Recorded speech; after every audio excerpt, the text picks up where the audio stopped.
toutes ces déclarations de dirigeants européens, Charles Michel, enfin c'est la honte de la jungle, Ursula von der Leyen, enfin toutes ces personnalités qui surtout ne disent rien et qui sont fiers d'ailleurs de doubler les importations de gaz d'Azerbaïdjan, puisque c'est ce qu'on a appris ce week-end. Le gaz azéri, on allait doubler les importations, et c'est du gaz russe d'ailleurs, on sait très bien, c'est une façon de détourner l'embargo. Et si vous voulez, vous avez, maintenant ce que j'ai appris dans ce livre de Raphaël Glucksmann, ce sont les sommes considérables de l'Azerbaïdjan pour corrompre les dirigeants européens.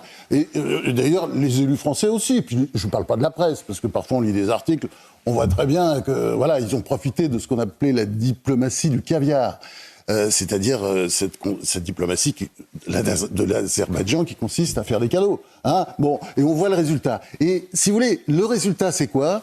Eh bien, c'est que l'Europe, dans cette affaire, est totalement absente, alors qu'elle aurait quand même des choses à dire. Pourquoi est-ce qu'on abandonne les Arméniens ? Parce qu'ils sont chrétiens ? Je ne sais pas, mais enfin, je me pose la question. Pourquoi ils sont abandonnés comme ça ? Sur cette conclusion, sous forme d'interpellation, on entend et on voit votre colère